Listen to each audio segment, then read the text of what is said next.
Hello student, how are you? This is Rajan and welcome to your special channel La Guru Rajan। बच्चों, जैसा कि आप पिछले video में देख चुके हैं कि हमने उन प्रश्नों को सिलेक्ट किया था लॉ ऑफ कॉन्ट्रैक्ट के सब्जेक्ट में जो परीक्षा की दृष्टि से महत्वपूर्ण थे। आज हम उन प्रश्नों के उत्तर के साथ इस वीडियो को लाए हैं। आप इसे ज़रूर देखें और चैनल को सब्सक्राइब लाइक करना ना भूलें, जिससे आने वाली वीडियो आपके पास पहुंच सके। तो क्वेश्चन नंबर 1 हम स्टार्ट करते हैं। प्रस्ताव व प्रस्थापना की परिभाषा दीजिए। उन परिस्थितियों का वर्णन कीजिए जिसमें प्रस्थापना का प्रसंहरण हो सकता है।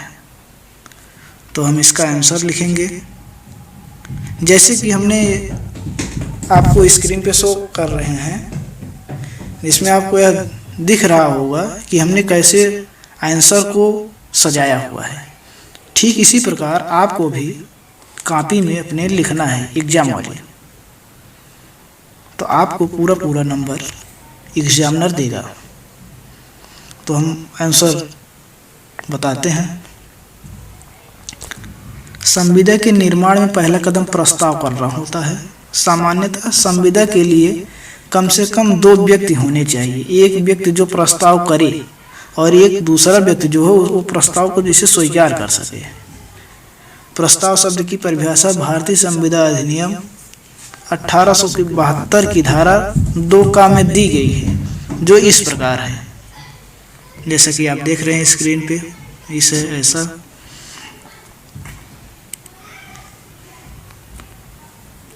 जब एक व्यक्ति किसी बात के करने या करने की प्रतिवृत्त होने की अपनी रजामंदी, ऐसे कार्य या प्रतिवृत्त के प्रति किसी दूसरे की अनुमति प्राप्त करने की दृष्टि से उसे दूसरे को संज्ञात करता है, तब उसके बारे में कहा जाता है कि वह प्रस्ताव है। इस प्रकार प्रस्थापना में एक व्यक्ति जिसे प्रस्थापना कर्ता कहा जाता है किसी अन्य को अपनी इच्छा या रजामंदी प्रकट करता है। ऐसी रजामंदी किसी बात को करने या करने की प्रवृत्ति रहने के बारे में होती है। जैसे एग्जाम्पल, आपको पॉइंट को देखते रहना है। एक व्यक्ति अश्विनी कुमार अपनी एक घड़ी 100 रुपये में बेचना चाहता है और इसी उद्देश्य से वह अपनी उक्त इच्छा कुमारी उषा के समक्ष अभिव्यक्त करता है अथवा प्रकट करता है, इसलिए कि कुमारी उषा घड़ी को क्रय करने की अनुमति प्रदान कर दे। यहाँ अश्विनी कुमार की इच्छा की अभिव्यक्ति को प्रस्थापना कहा जाएगा। प्रस्थापना अथवा प्रस्ताव के आवश्यक तत्व इसमें हम पॉइंट वाइज किए हैं। जैसे पहला है संसूचना। प्रस्ताव का एक आवश्यक तत्व यह है कि प्रस्ताव को संसूचित किया गया हो, परंतु यह आवश्यक नहीं है कि संसूचना व्यक्ति ही हो, वह विवक्षित हो सकता है। धारा 4 के अनुसार किसी प्रस्ताव की संसूचना तब पूर्ण हो जाती है जबकि वह उस व्यक्ति की जिसको कि वह दी गई हो या ज्ञान में आ जाती है। इस पर एक केस है, लालमन बनाम गौरी दत्त 1918 ALJ 489 के बाद में प्रतिवादी का भतीजा घर से भाग गया था। उसने अपने मुनीम लालमन को उसकी तलाश में भेजा तथा बाद में यह घोषित किया कि जो कोई उसके भतीजों को खोज के ले आएगा उसे हम 500 रुपये का पुरस्कार देंगे। लालमन को इस प्रस्ताव का तो ज्ञान था नहीं। जब वह लड़के को खोज चुका था, लालमन ने पुरस्कार के लिए दावा किया। न्यायालय ने अब निर्धारित किया कि यह वैध संविदा का निर्माण नहीं हुआ है, क्योंकि लालमन का प्रस्ताव ही संसूचना नहीं था। विधिक दायित्व है प्रस्थापना का ऐसा होना आवश्यक है कि उससे पक्षकारों के बीच विधिक दायित्व अथवा संबंधों की उत्पत्ति हो। जहाँ किसी प्रस्थापना से विविध दायित्वों अथवा संबंधों की उत्पत्ति नहीं होती, वह संविदा के प्रयोजन के लिए उसका कोई महत्व नहीं होगा। कुछ प्रस्थापनाएं ऐसी होती हैं जिनसे विधिक संबंधों का उद्भव न होकर मात्र सामाजिक व नैतिक संबंध उत्पन्न होते हैं। जैसे किसी को भोजन पर आमंत्रित करना, फिल्म देखने के लिए बुलावा देना आदि। ऐसे मामले में जो व्यक्ति भोजन पर आमंत्रित किया गया है भोजन पर नहीं आता तो प्रस्थापनाकर्ता के पास कोई विधिक उपचार नहीं होता। इस पर एक केस आई, बलफोर बनाम बलफोर का मामला 1919 2 KB 371। इस संबंध में यह एक महत्वपूर्ण मामला है। इसमें पति श्रीलंका में व्यवसाय करता था तथा पत्नी इंग्लैंड में रहती थी। पति ने अपनी पत्नी को यह वचन दिया था कि जब तक वह स्वास्थ्य लाभ के लिए इंग्लैंड में रहेगी तब तक वह निश्चित राशि प्रतिमास भत्ते के रूप में देता रहेगा। यह संविदा किसी प्रकार के विधिक दायित्व अथवा संबंधों की उत्पत्ति नहीं करती, अतः पत्नी इसका प्रवर्तन नहीं कर सकती।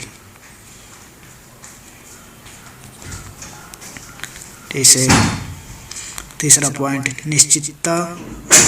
फिर आ जाएगा प्रस्थापना के प्रकार। फर्स्ट सामान्य प्रस्थापना, सेकंड विनिर्दिष्ट प्रस्थापना, थर्ड अस्थायी प्रस्थापना। सामान्य प्रस्थापना हम उसे कहेंगे किसी व्यक्ति विशेष के लिए नहीं होकर जनसाधारण अथवा संपूर्ण विश्व के लिए होती है। कोई भी व्यक्ति ऐसी प्रस्थापना की शर्तों का अनुपालन करके संविदा का सृजन यानी कि उत्पन्न या जन्म देने की क्रिया का भाव कर सकता है। इस पर एक केस आई, कार्लिल बनाम कार्बोलिक स्मॉल बॉल कंपनी।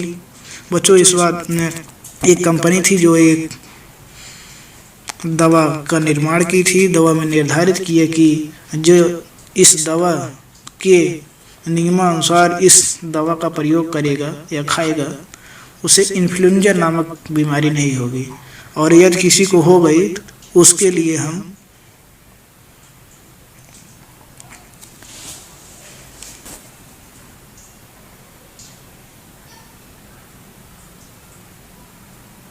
£100 का इनाम देंगे। अपनी गंभीरता को वह कंपनी प्रस्तुत करने के लिए £1000 वह जमा भी कर दिया बैंक में।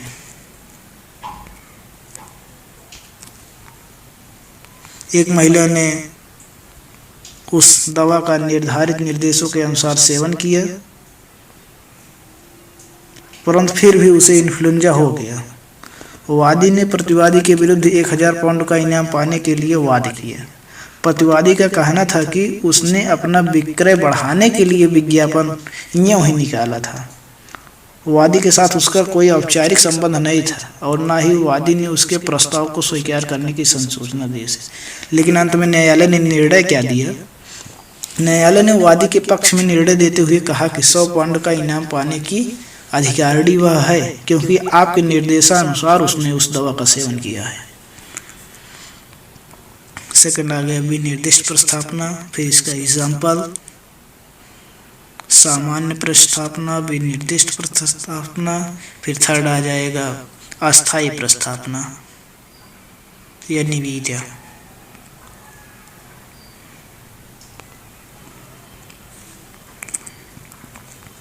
इस पर एक केस है हार्वे बनाम फेसी। इसको बच्चों आप लोग PDF में पढ़ लेना,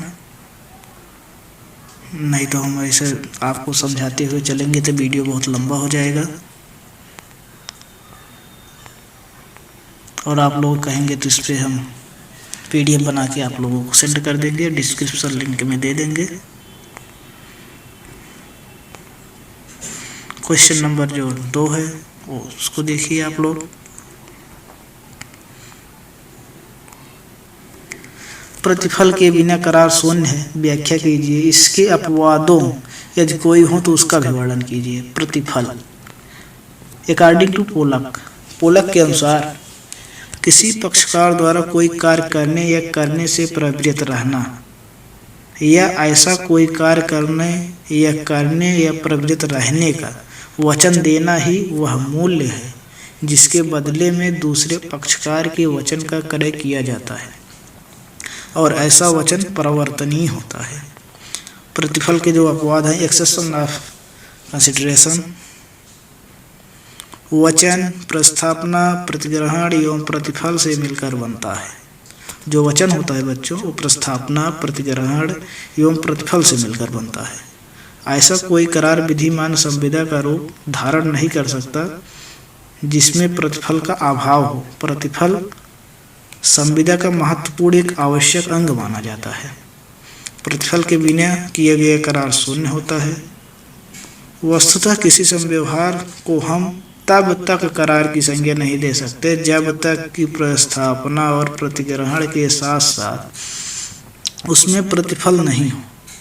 संविदा अधिनियम की धारा 25 में इसे संबंध में आवश्यक व्याख्या की गई है। यदि कोई करार प्रतिफल के बिना किया जाता है तो वह शून्य होने के साथ साथ अपरिवर्तनीय भी होगा।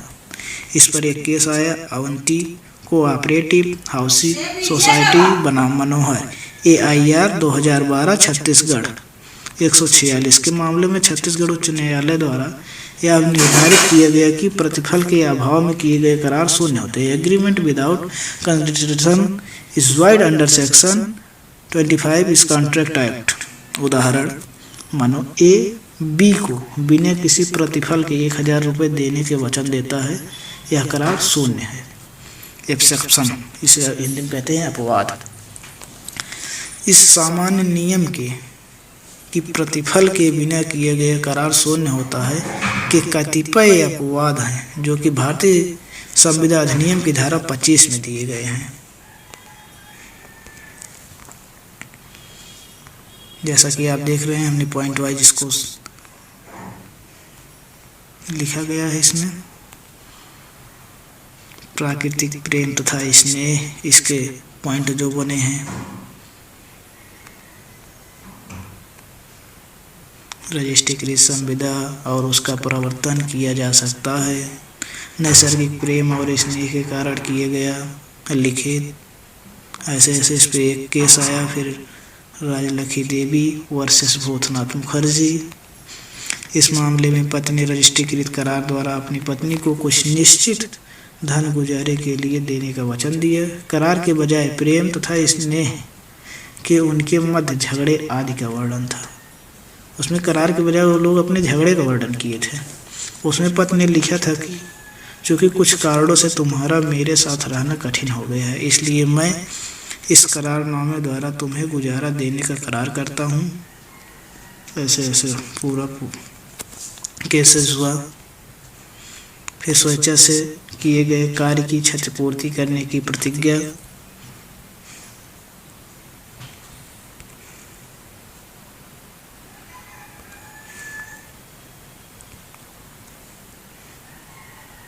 फिर तीसरा पॉइंट आ जाता है जो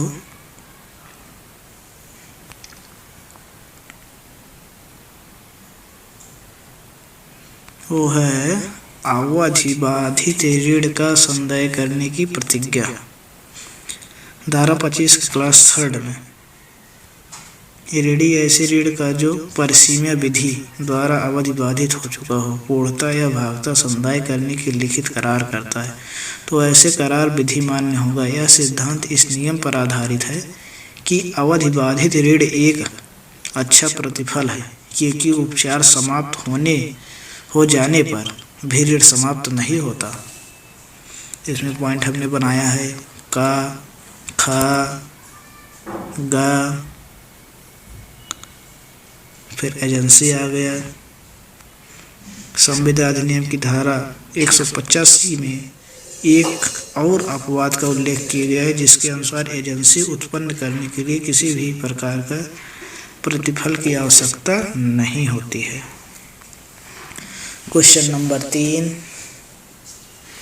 भारतीय संविदा अधिनियम 1872 के अंतर्गत संविदा करने के लिए कौन सक्षम है? अवयस्क के साथ की गई संविदा शून्य है। सुसंगत वादों की सहायता से वर्णन कीजिए। इसका जैसे हमने क्वेश्चन को पूरा डिफाइन करते हुए लिखा है पूरा, ऐसे ठीक इसी प्रकार आप लोगों को भी लिखना है।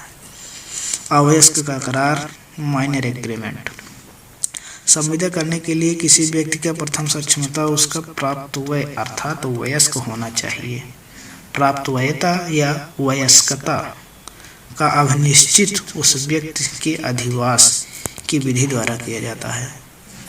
पॉइंट सेकंड, संविदा करने के प्रयोजन के लिए सभी व्यक्तियों पर भारतीय वयस्कता अधिनियम 1875 की धारा 3 लागू होती है। धारा 3 के अनुसार ऐसे व्यक्ति का 18 वर्ष की आयु पूरी होना आवश्यक है। यदि कोई व्यक्ति 18 वर्ष से एक दिन भी कम है, अर्थात 18 वर्ष पूरा नहीं हुआ है, तो उसे विधि में अप्राप्त वय अर्थात अवयस्क माना जाएगा। अवयस्क द्वारा किए गए करारों का प्रभाव, इफेक्ट ऑफ माइनर एग्रीमेंट। अप्राप्त वय व्यक्ति संविदा के लिए अयोग्य होता है, अतः ऐसे व्यक्ति द्वारा किए जाने वाला करार आरंभतः शून्य होता है। शून्य करड़ी नहीं, शून्य और शून्य करड़ी में डिफरेंस है भाई। विधि के दृष्टि में से करार शून्य करार माने जाते हैं, यहाँ तक कि वह अपनी ओर से संविदा करने के लिए किसी अन्य व्यक्ति को प्राधिकृत भी नहीं कर सकता। इस पे केस है जो कि बहुत इम्पोर्टेंट है, कॉन्ट्रैक्ट में ये जरूर पूछा जाता है। बच्चों इसको अच्छे से देख लेना। मोहरी बनाम धर्मोदास कहीं कहीं दिया है, कहीं कहीं धर्मदास घोष 1930 कलकत्ता प्राधिकृत मामला है, इसमें देखना है आपको। इस संबंध में अब तक का एक प्राधिकृत मामला है। इस वाद में एक अवयस्क व्यक्ति ने एक साहूकार के पक्ष में 20,000 रुपये के लिए एक बंधक विलेख निष्पादित कर दिया। साहूकार द्वारा वस्तुतः उसे 8,000 रुपये ही दिए गए थे। इस संव्यवहार के कुछ ही समय पूर्व संरक्षक द्वारा साहूकार को बंधनकर्ता के अवयस्क होने की संसूचना दे दी गई थी। अवयस्क की ओर से बंधक को अपास्त करने के लिए वाद लाया गया, जिसका यह कहकर विरोध किया गया कि यह एक शून्य करड़ी अर्थात संविदा होने से अवयस्क द्वारा उधार ली गई धनराशि को धारा 64 के अधीन वापस लौटाया जाना चाहिए। प्रीवी काउंसिल ने यह निर्धारित किया कि यह करार पूर्ण रूप से शून्य है, अतः उधार लिए गए धन को वापस लौटाने का प्रश्न ही नहीं उठता। इस पर एक केस और आया, राजधानी बनाम प्रेम अदियू 51 बम्बई ELR 255 का मामला है। इसमें एक फिल्म निर्माता तथा एक जिसके अनुसार एक फिल्म में उस लड़की को अभिनय करना था, इसी अर्थ की एक अलग संविदा फिल्म निर्माता ने उस अवयस्क लड़की के पिता के साथ भी की थी, परंतु फिल्म निर्माता ने अपने वचन का अनुपालन नहीं किया। अवयस्क लड़की ने अपने पिता के माध्यम से उस फिल्म निर्माता के विरुद्ध एक वाद स्थापित किया। न्यायालय द्वारा यह निर्धारित किए गए कि दोनों करार अपरिवर्तनीय हैं। अवयस्क द्वारा कपटपूर्ण दुर्व्यवदेशन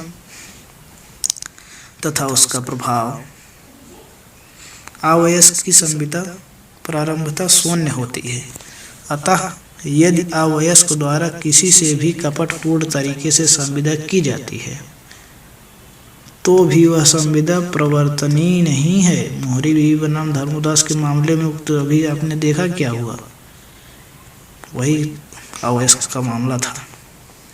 प्रस्थापना का सिद्धांत, अवयस्क द्वारा कपट पूर्ण दुर्व्यवदेशन द्वारा किसी वस्तु को प्राप्त कर लिया जाता है तो उससे उन वस्तुओं को वापस करने को बाध्य करने के सिद्धांत को प्रस्थापना का सिद्धांत कहते हैं।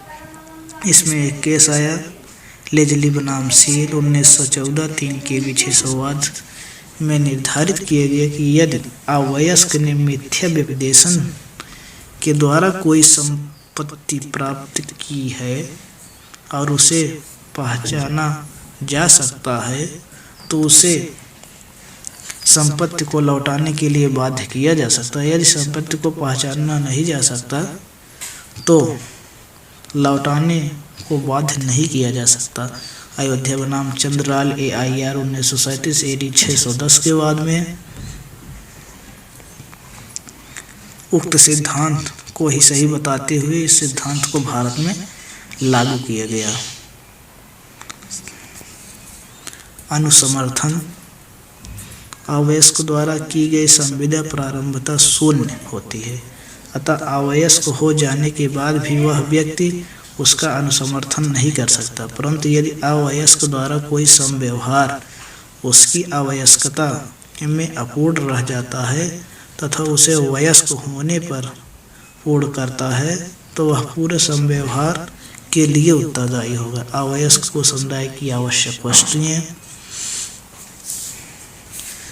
धारा 68 के अनुसार यदि किसी अवयस्क को आवश्यक वस्तुएं प्रदान की जाती हैं तो प्रदान की गई वस्तुओं की भरपाई के लिए धन व्यवस्था उसकी संपत्ति से की जा सकती है, परंतु उसका इस सब के लिए व्यक्तिगत दायित्व नहीं होता है। भागीदारी करार पार्टनरशिप एग्रीमेंट किसी भागीदारी फर्म में अवयस्क व्यक्ति को पूर्ण रूप से भागीदार बनाने का करार अविधिमान्य माना गया है। भागीदारी फर्म में केवल लाभ के लिए किसी अवयस्क को भागीदारी बनाया जा सकता है। धारा 30 भारतीय साझेदारी अधिनियम 1932 में ऐसा दिया गया है। क्वेश्चन नंबर 4,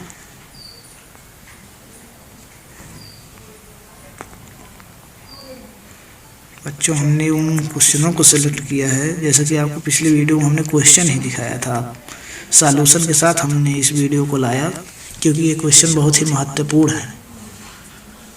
प्रश्न जो है अगला, कपट की परिभाषा दीजिए। कपट एवं मिथ्या व्यपदेशन में अंतर स्पष्ट कीजिए। कपट की परिभाषा दीजिए। स्वतंत्र सम्मति को दूषित करने वाला तीसरा तत्व जो होता है उसी को हम कपट कहते हैं। हम इसकी सीधी साधी परिभाषा इस प्रकार दे सकते हैं, किसी व्यक्ति को प्रवंचना कारित करने के आशय से किसी सत्य बात को छिपाते हुए उससे अनुचित फायदा अभिप्राय करना ही कपट कहलाता है। डेयरी बनाम फीक 1887 34 CHD 541 के मामले में न्यायमूर्ति लॉर्ड हर्शल ने कपट की परिभाषा देते हुए कहा, जब कोई व्यक्ति किसी बात के सत्य होने का कथन करता है जिसके सत्य होने के बारे में उसका विश्वास नहीं है या ऐसा विश्वास करने का उसके पास कोई युक्त आधार नहीं है। बच्चों, जिन शब्दों का अर्थ आपको समझ में ना आए आप लोग कमेंट करना, उन शब्दों का बताएंगे। जैसे इसमें हुआ युक्त, ऐसे बहुत शब्द हैं और ऐसे कथन से उत्प्रेरित होकर कोई अन्य व्यक्ति ऐसा कोई कार्य कर लेता है जिससे उसे क्षति कारित होती है, तो वह क्षतिग्रस्त व्यक्ति प्रवंचना के लिए वाद लाने का हकदार हो जाता है। भारतीय संविदा अधिनियम की धारा 17 में भी कपट की ऐसी परिभाषा दी गई है जिसके अनुसार हम कह सकते हैं कपट इससे अभिप्रेत है और उसके अंतर्गत आता है निम्न लिखित कार्यों में से कोई भी ऐसा कार्य जो संविदा की एक पक्षकार द्वारा या उसकी मौनानुकूलता से या उसके अभिकर्ता द्वारा संविदा के किसी अन्य पक्षकार की थी उसके अभिकर्ता की प्रवचना कारित करने अथवा उसे संविदा करने के लिए उत्प्रेरित करने के आशय से। ठीक है, इसे आप लोग पॉइंट बना देना जैसे हमने आपको स्क्रीन पर शो किया है। नेक्स्ट क्वेश्चन आप लोग देखे हैं ना, क्वेश्चन में और क्या कहा है, क्वेश्चन आप लोग देख लीजिए। कपट एवं मिथ्या व्यपदेशन में अंतर भी स्पष्ट करना है, तो अंतर स्पष्ट करना है। कपट और मिथ्या व्यपदेशन में अंतर। कपट मिथ्या व्यपदेशन आपको जैसे हमने स्क्रीन पर शो किया है ठीक इसी प्रकार आपको पेपर में भी लिखना है। कपट में प्रवचना कारित करने का आशय होता है जबकि दुर्व्यपदेशन में ऐसा आशय नहीं होता।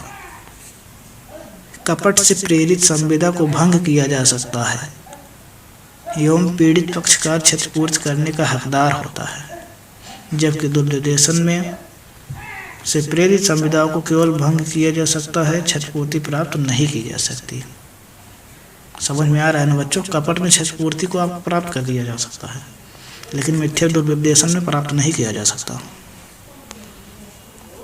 थर्ड पॉइंट जो है, कपट के मामले में वह व्यक्ति जिसके विरुद्ध कपट का आरोप लगाया गया है अपने बचाव में यह कहकर उत्तरदायित्व से मुक्ति नहीं हो सकता कि पीड़ित व्यक्ति के पास सत्यता का पता लगाने का साधन मौजूद थे, जबकि दुर्व्यवदेशन में के मामले में यह प्रतिवाद प्रस्तुत किया जा सकता है। बच्चों, हमने 4 प्रश्न विद सॉल्यूशन के साथ इस वीडियो को पूरा किया है। आप लोग चैनल को सब्सक्राइब करें, शेयर करें, लाइक करें और कमेंट करें कि आपको वीडियो कैसा लगा। धन्यवाद।